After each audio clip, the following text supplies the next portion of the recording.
Para que algo volara, algo primero corrió, y para que algo corriera, algo primero caminó. En el mundo del arte, en general, toda idea siempre se inspiró en algo para poder comenzar, y casi siempre funciona así, salvo algún que otro genio que anda por ahí suelto. En los últimos tiempos yo creo que hubo como una revaloración de una serie que a todos siempre nos saca una sonrisa, que es The Office. The Office, al margen de creo ser una de las mejores sitcoms jamás creadas, tiene una particularidad, que entra dentro del concepto este del falso documental.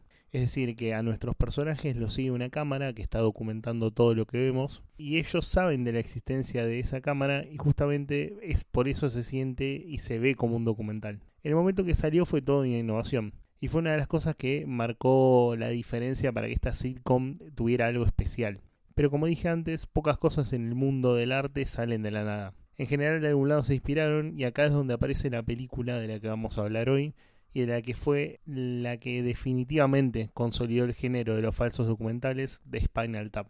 Buenas cinéfilos, ¿cómo andan? Hoy vamos a hablar de Spinal Tap, la película que hizo que el género del falso documental terminara de consolidarse como seguramente uno de los géneros más populares del cine y especialmente de la comedia. En lo que respecta a mí, esta es una película que descubrí hace unos cuantos años, pero que la terminé viendo por la curiosidad, haber terminado, creo que de ver en ese momento Parks and Recreation, que es así, la verdad que si no es la mejor sitcom jamás creada, pega en el palo, y preguntarme un poco dónde había más de esto del falso documental, y más que todo si este género era un género que existía en el mundo del cine.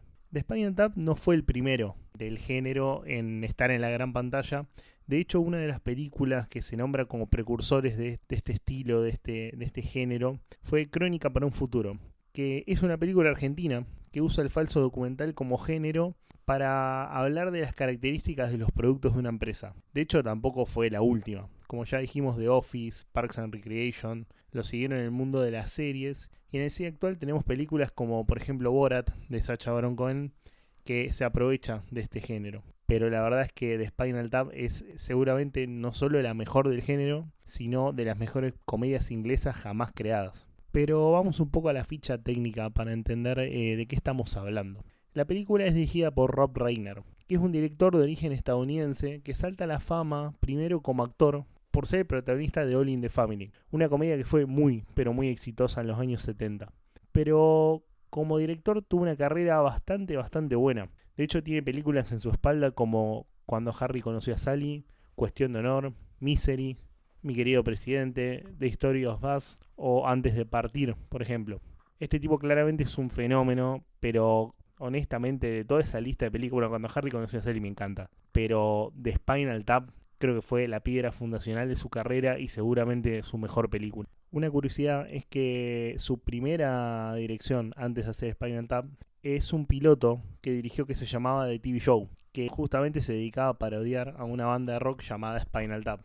En este episodio, durante esta grabación, es donde se van a conocer él, Christopher Guest, Michael McKean y Harry Shearer, que son las personas que luego van a actuar en The Spinal Tap, van a ser los protagonistas. Y sobre toda la improvisación que armaron entre ellos cuatro es donde va a surgir los personajes de Nigel y David. Justamente los actores protagonistas de Nigel y David son Christopher Guest y Michael McKean, que se conocieron en los 60 tocando ambos en la misma banda. Christopher Guest tuvo varios papeles más secundarios en otras películas de después de Spinal Tap, como el de Dr. Stone en Cuestión de Honor o el de Iván en Terrible, en Una noche en el museo, pero su papel más destacado será siempre el de Nigel Tufnell. Capaz el mejor dato de color sea que es el esposo de la gran y única Jamie Lee Curtis. Michael McKean interpreta a David Seth Havins, que es el guitarrista, compositor y la voz principal de la banda. Sí consiguió un poco más de fama y estuvo en varias películas entre los años 80 y 90, pero creo que lo más destacado de su carrera es que fue parte del elenco de Saturday Night Live entre 1994 y 1996.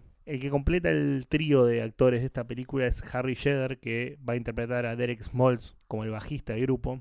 Y fue también otra persona que estuvo involucrada en Saturday Night Live en dos periodos diferentes. Aunque en teoría era una persona muy conflictiva para trabajar y por eso fue que ambos periodos fueron muy cortos y se termina yendo de Saturday Night Live.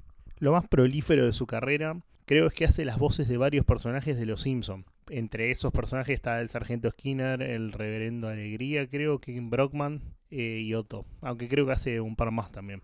De hecho, me agarro de los Simpsons para arrancar con un dato de color. Porque imagino que por ahí esta película está un poco afuera del radar. Por ahí no tanta gente la conoce. Tampoco la banda de Spinal Tap. Pero sí, creo que todos vimos el capítulo cuando Barry y Milhouse van al recital de los Médula. Bueno, los Médula son ellos tres. Michael McKean, Harry Shearer y Christopher Guest. Ellos son los que interpretan a los músicos de los Médula y ponen sus voces en ese capítulo. Y acá también va otra curiosidad. Los actores, durante toda la película, y hubo algunas como secuelas que se hicieron después de la película, y de hecho hacen presentaciones en vivo, son ellos mismos los que tocan los instrumentos. Y aparte de tocar los instrumentos, de hecho son ellos mismos los que componen todas las canciones que salen en la película. Y de hecho se ha hecho como una cosa muy de culto y van tocando en muchos lugares y muchos de los chistes que suceden durante Spinal Tap los reproducen o hacen algunos nuevos inclusive durante los shows que hacen hoy en día. Luego de hacer este piloto del que hablamos de TV Show, ellos se quedaron con la idea de hacer este falso documental o mockumentary, como estaría clasificado en inglés, y consiguieron la financiación de un estudio que les termina dando una guita para que armen el guión de The Spinal Tap. Y ellos pensaron que en vez de armar el guión, lo mejor sería mostrar la idea que iban a hacer. Entonces lo que hicieron fue filmar lo que es la primera escena de la película, que es una donde está la banda hablando como atrás de un castillo, mientras el director de este falso documental, este director ficticio, les va preguntando cosas. Que de hecho vale destacar que el mismo director de la película, Rob Reiner, es quien va a interpretar al director falso de la película, que va a tener el nombre de Marty DiVergi. Ellos llevaron este piloto en vez del guión y dijeron, la película es esto. Y por suerte para nosotros hubo un productor que la vio y dijo, sí, dale, y queremos más de esto. De hecho, la película no tiene ni siquiera un guión formal. La película tiene escenas que se plantearon y a partir de ahí la mayoría de los diálogos son improvisados entre ellos tres. La película tiene una particularidad. El momento que salió, muchos músicos, de hecho Shane Hetfield, el cantante de Metallica, fue uno de ellos, pensaron que era un documental real. Cuando los músicos vieron el documental, se vieron reflejados en eso y dijeron, loco, esta es una banda real, somos nosotros. Y de hecho hubo un tiempo donde muchas bandas que se parecían a Spinal Tap o tenían estéticas parecidas, quedaron bastante desacreditadas por el ridículo del documental. Pero bueno, vamos a hablar ya de la película en sí. La película comienza con el director Marty DiVergi hablando a cámara, mientras que pasea por la parte de atrás de un escenario, y empieza a contar cómo conoció a The Spinal Tap cuando estuvo en un pub en Estados Unidos, y que le llamó la atención la banda por su exuberancia, su crudeza y su puntualidad. Y empieza a contar que ahora van a sacar un disco que se llama Smell the Globe, y que van a presentarlo en lo que es su gira en Estados Unidos después de mucho tiempo sin estar allá. La banda ficticia en ese momento tendría más o menos 17 años de trayectoria y aproximadamente 15 discos hechos. Después de esta escena del director que nos da como este background de la banda y que cuenta que van a documentar toda esta gira en Estados Unidos, nos vamos a la escena siguiente, que es la escena de ellos enfrente del castillo, la que nombramos que fue como el piloto de la película, donde nos van a contar un poco quién es cada uno de los integrantes. David es el cantante y compositor, y Nigel el guitarrista, que son los que iniciaron la banda. Y después el personaje de Derek Small, que no tiene tanta participación, porque lo que sostiene él es el bajista y dice que él trabaja con otros dos genios, entonces que él es como una suerte de agua tibia entre el hielo y el fuego, que son los otros dos. Y escucharlo decirlo es increíble. El baterista en el momento de la primera entrevista es Derek Shinton. Pero los bateristas en Spinal Tap van a tener una particularidad. Todos mueren. El primer baterista que tuvieron cuenta que murió en un accidente doméstico de jardinería, que las autoridades decidieron dejar de investigar. O sea, es increíble. Y que encima el personaje de Nigel, cuando empiezan a contar, dice sí, no, porque falleció en un accidente, pero esos accidentes que la policía decidió no investigar y les pareció directamente lo mejor. El personaje de Nigel diciendo, a veces creo que esto es lo mejor, ¿saben? Es todo espectacular el humor de esta película. El segundo, dicen que se ahogó en vómito, pero no en su propio vómito, sino en el de alguien más, pero que no pudieron rastrear el ADN del vómito de otra persona. Y ahí encima se ponen a hablar entre Nigel y David como diciendo, y sí, no se puede rastrear el ADN del vómito de alguien. Y el tercer batero dicen que simplemente explotó, que estaban tocando y que explotó y que desapareció y lo único que se vio fue un destello verde. Al cual David dice, esto es algo muy común, 12 personas al año mueren de esto, pero nadie le da bola. De hecho, en una escena siguiente vamos a ver que al baterista actual le van a hacer una entrevista y en un momento y le dicen, ¿pero vos no tenés miedo de morirte? Él dice, no, es una cuestión de estadística. Si ya se murieron un montón, mirá si me voy a morir yo. Y encima es increíble porque la entrevista la está haciendo en una bañera con una radio enchufada al lado del agua. Ay, Dios mío. Después, en otra entrevista vamos a conocer al manager de la banda, Ian Fate, que dice que siempre anda con un palo de madera de cricket, cricket o croquet, no sé cuál es el deporte exacto, pero porque en el mundo del rock es importante tener uno para poder controlar a la banda. Y aparte creo que encima el manager dice que es biólogo o algo así, o sea, no, nada que ver, todo totalmente hilarante. La banda cuenta que arrancaron con un periodo medio como The Beatles, con un pop muy tranquilo, y que después transicionaron a una etapa medio hippie con su disco Listen to the Flower People, y que a partir de ahí arrancaron a hacer metal. Luego el director les va a empezar como a leer las reviews de sus discos anteriores, y son una peor que la otra, y ellos lo único que hacen es cagarse de la risa y decirle varias veces al director, dale, eso no lo pudieron haber escrito. Luego de acá vamos a pasar ya a la gira en Estados Unidos, donde vamos a tener dos problemas. El primero es que la banda no vendió entradas para sus conciertos. O sea, la banda que en teoría era súper popular, iba a hacer una gira de presentaciones de disco, llega a Estados Unidos y no se están vendiendo las entradas. Y el segundo gran conflicto de todo esto va a ser la tapa del disco. Y acá me voy a frenar en algo. La película no tiene ningún conflicto, o sea, la película no tiene un conflicto central. Son solo las cosas que le van pasando a la banda y la manera en que ellos improvisan y hacen un humor extraordinario. De hecho, cuentan que cuando terminó la película y se la llevan a la productora, le preguntaron, che, todo re lindo, pero ¿y el conflicto de la película cuál es? Y ellos contestaron, ninguno, la película es así. Y ahí el estudio les pidió y les dijo, che, no, necesitamos que agreguen un personaje o que agreguen algo que sea un punto de conflicto. Y ahí lo que hicieron fue agregar el personaje de la novia de David, que va a ser como una suerte de Yoko Ono para que haya algún conflicto a resolver en la banda. Volviendo al arranque de la gira, cuando viene el primer conflicto de la película, por decirlo de alguna manera, que es el de la tapa del disco nuevo, la que es la representante de la discográfica, que no es ni nada más ni nada menos, y pongámonos de pie como diría Jorge Piñareno, Fran Drescher, la mismísima Nana Fine, que le dice que no aceptaron la tapa en la cúpula de discográfica y que las tiendas con esa tapa no lo van a vender. Ahora la pregunta es, ¿cómo era la tapa que habían pensado ellos? Era una mujer descrita por ellos en 4 patas, atada y con una cadena toda engrasada. El manager se comunica con la discográfica, que le termina de bajar el pulgar con este tema, y cuando va y se lo cuenta a la banda, les dice, bueno, no vamos a poner en esta tapa, me dijeron que es muy sexista, a lo cual Nigel contesta, ¿cuál es el problema con ser sexy? No, sexista, le dice el manager. Por lo cual, después eventualmente va a venir la tapa que termina decidiendo la discográfica por ellos, que es directamente una tapa completa en negro. De hecho, me encantaría saber si es que Metallica no sacó la idea del Black Album de acá. No lo sé. No tengo pruebas, pero no tengo dudas.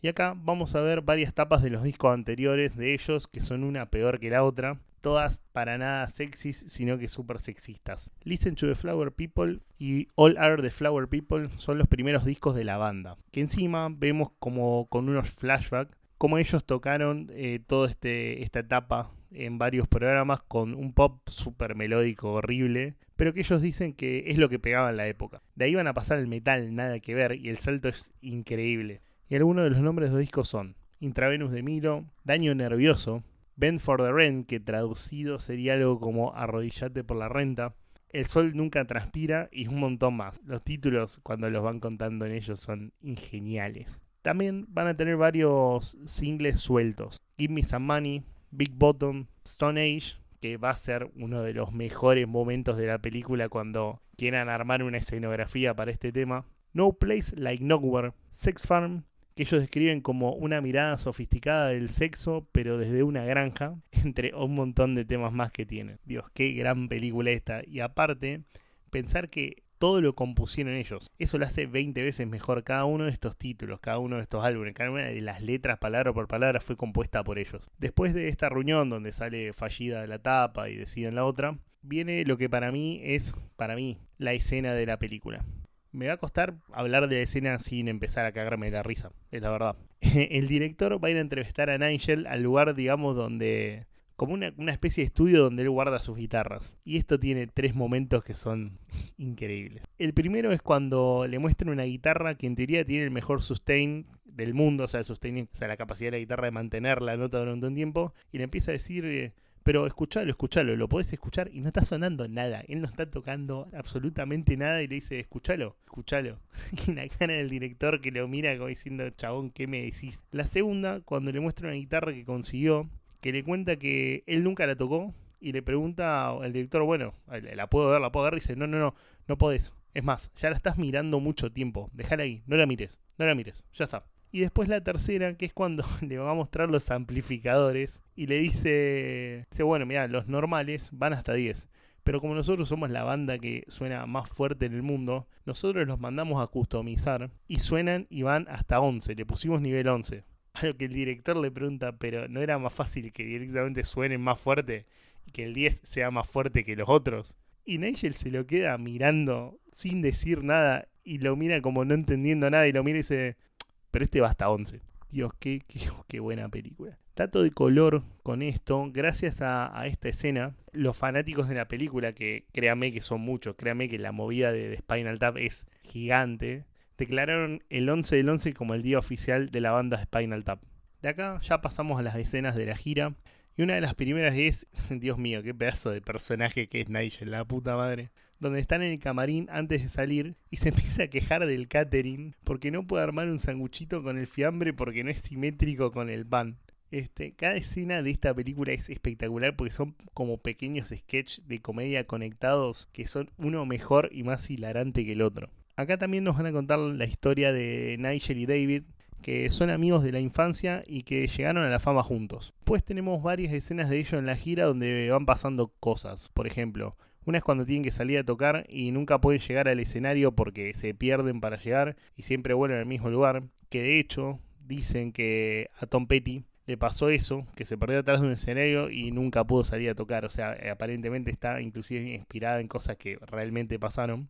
De acá, otro momento importante es cuando van a la firma de discos en un pequeño lugar de venta de música y no va absolutamente nadie. Y encima la discográfica manda un representante que era el encargado de que juntar gente ahí, no junta a nadie, se termina peleando con el dueño del lugar de música, porque le dice, che, yo te dije que traiga gente, qué sé yo, y en un momento, claro, los de la banda están sin hacer nada, no firmando ningún disco, va el de la discográfica, los mira y dice, esto es todo culpa mía, y se da vuelta, y les dice, ¿saben qué? Péguenme, me pueden pegar en la cola, péguenme porque esto es culpa mía, dice todo mal, y los de la banda se cagan de la risa y se le miran como diciendo, loco, ¿qué carajo? Y bueno, acá empieza a venir todo este tema de que están vendiendo muy pocas entradas para la gira y empiezan a probar ideas para llamar la atención, como por ejemplo, arman unas cápsulas en uno de los recitales para un tema donde las cápsulas se van abriendo y ellos salen y tocan, y al bajista nunca se le abre la cápsula en el medio del show, se le abre el final, queda como medio encerrado. Y bueno, a partir de acá empieza como a salir todo para la mierda básicamente y no tienen una idea buena. Y a todo esto en el medio, para mí pasa uno de los mejores gags de la película. Es que según ellos, a diferencia de otras bandas, ellos no son populares con las mujeres. Por el tamaño de sus miembros, que les dan miedo a ellas. Y ellos encima en los recitales usan como unos pantalones de cuero apretados donde se les marca el bulto. Y en un momento están pasando un control de seguridad para tomarse un avión y el personaje de Rex Small, el bajista, empieza a saltar la alarma de metales en el aeropuerto. Y se empieza a sacar todo y no descubre nada. Abren la valija nada, abren los bolsillos, le piden que se saque todo. Y suena hasta que en un momento no le queda otra. Y saca del pantalón un pepino gigante envuelto en papel de aluminio. Y se caga de la risa la banda y toda la gente que lo controla. Qué película. Y acá vamos a lo que sería como el punto inicial del conflicto, porque nos enteramos que la novia de David va a venir a acompañarlos en la gira y empiezan a pasar cosas. Primero un día que están todos en la habitación del hotel y escuchan en la radio que pasan un tema de la época hippie de ellos anterior, y después cuando termina el tema el locutor de la radio dice ¿dónde estará Spinal Tap? Que ya nadie se acuerda de ellos. Y acá como empezamos a ver un poco como es la decadencia de la banda y se empiezan a dar cuenta que esto camina como para un final. Y otro momento, por ejemplo, es después de un recital que están comiendo en un bar y Janine, que es la novia de David, propone un vestuario re falopa basado en los signos del zodíaco de cada uno, y Nigel y el representante se le cagan de la risa en la cara. Entonces ahí también empezamos a ver como este foco de conflicto entre la novia y la banda. Y de hecho en la misma secuencia del bar, Nigel dice que para el próximo concierto, para el tema Stone Age, él quiere que haya una reproducción del monumento que le da nombre a la canción, que son como unas piedras en forma de U, y lo dibujan en una servilleta y se equivocan con las medidas. porque el tipo lo quiere poner, no sé si en pies o en pulgadas y se equivoca. Y el representante lo manda a hacer con las medidas que le dicen, nadie se cuestiona nada. Y cuando lo traen lo que tenía que ser un coso gigante, una estatua gigante, termina siendo toda chiquita de 45 centímetros. Que encima cuando lo ponen en el escenario, ponen a enanos a bailar alrededor. Y después encima agarra y se calienta cuando sale el recital David y dice, nuestro monumento casi lo pisan los enanos. Entonces después de este concierto donde usan este monumento de Stone Age, David se queja, queda recaliente porque dice no puede ser que el monumento haya sido así, la gente se nos cagó de la risa, pensaron que era una joda, y ahí va a proponer que su novia sea como la co-manager del grupo. Y ahí Ian se calienta del manager y se va del grupo directamente en el medio de la gira. Acá Janine empezar a ser como de manager de la banda, pero ya en el recital que sigue se va a terminar pudriendo todo. En el medio de esto, el director le va a hacer una entrevista a Nigel donde le dice si él siente que tiene la suficiente participación creativa en la banda o si no es que David no le da mucho lugar, a lo cual él le va a contestar que sí, que siente que David sí le da el lugar con sus solos de guitarra y dice que aparte esos solos de guitarra son súper reconocidos en el mundo de la música. Y acá vamos a ver una escena como tipo un flashback donde lo vamos a ver hacer el solo, que es increíble. O sea, primero va a tocar él el solo de guitarra, después toca con un violín la guitarra, o sea, sí, rasguea literalmente con un violín la guitarra, y aparte es tremendo porque en un momento escucha como que está desafinado y en vez de ni siquiera afina la guitarra, se pone a afinar el violín con el que está tocando. Y después va a tocar la guitarra con otra guitarra. Toda esa escena de nuevo yo la describo y ya me estoy riendo y verla es tremendo, o sea, es todo espectacular. Cómo doma el humor inglés para un montón de cosas. Y el recital que va a seguir, este que decimos donde se iba a pudrir todo, es como en un lugar tipo de la Fuerza Aérea, donde ellos van y tocan, y la gente que está ahí era nada que ver, es una banda de metal, y van a tocar como si fuera a un evento formal de la Fuerza Aérea, y la gente cuando ni bien tocan dos temas, la gente se empieza a ir a la mierda, no quieren escuchar. Y encima hay un dato, es que Nigel tiene una guitarra que él usa que es como inalámbrica, y para hacerla inalámbrica tiene como una radio que digamos se conecta con los sistemas y hace que él se pueda mover sin problemas con la guitarra. ¿Qué pasa? Esta radio en un momento en el coso de la Fuerza Aérea interfiere con el tema de la llamada de los aviones y en vez de escucharse de guitarra se empiezan a escuchar todas las comunicaciones de la torre de control. A lo cual ya acá Nigel se va a terminar de calentar y se va a la mierda en el medio del recital y termina renunciando a la banda. Después en los conciertos que siguen, ya la banda empieza a hacer cualquiera, Janine se pone a tocar la pandereta, empiezan a batir, y de hecho en el penúltimo recital, que es como si fuera en un auditorio, en un zoológico, que siguen sin vender entrada, todo esto, no va a nadie, agarra a David y se le ocurre, dice, bueno, está bien, hagamos lo que siempre quisimos hacer, que seguro con esto llamamos la atención, y se vamos a hacer un jazz experimental de 28 minutos, y el recital termina siendo una poronga. A todo esto en el medio, Marty Bergy, el director falso, va a entrevistar al personaje de David y le dice si no lo afectó la salida de Nigel. A lo que él contesta que no, que seguramente sea porque estoy muy sedado, dice, y que igualmente por esta banda pasaron 37 personas y que Nigel es uno más. Después de esto va a venir la fiesta final de la gira, y el personaje de David y Derek hablan en la terraza del hotel y deciden que es el momento de ya está, de cerrar la banda, que hasta acá llegó, y que este va a ser el último recital de Spinal Tap. Dicen que ya están cansados y que ya es momento de meterse en otros proyectos que vienen planeando hace mucho, como por ejemplo el musical de Jack el Destripador que siempre quisieron hacer.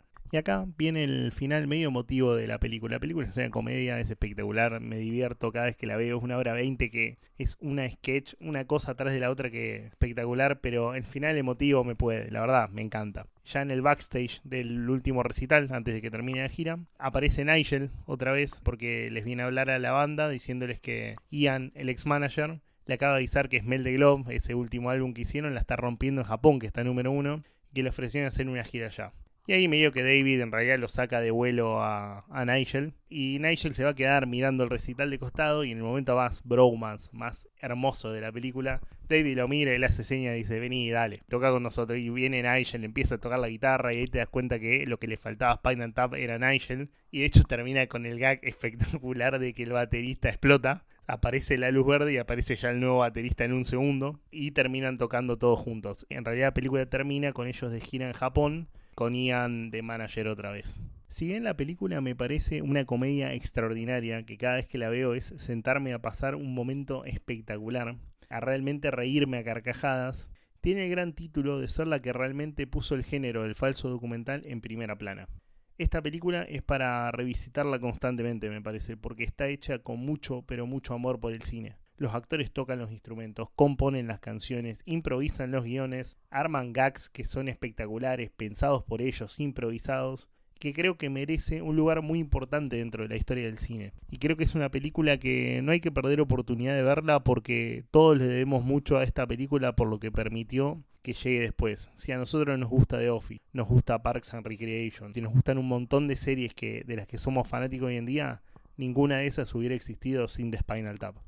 Muchas gracias cinéfilos por escuchar este capítulo. Ya saben que nos pueden seguir en redes, en Instagram como Cinéfilo Anónimo Podcast, y que pueden escuchar todos los capítulos tanto en Spotify como en YouTube. Y si se pueden suscribir al canal sería genial, se los agradecemos. Muchas gracias como siempre por darme un rato de su tiempo, que es lo más importante, y nos vemos en la vuelta.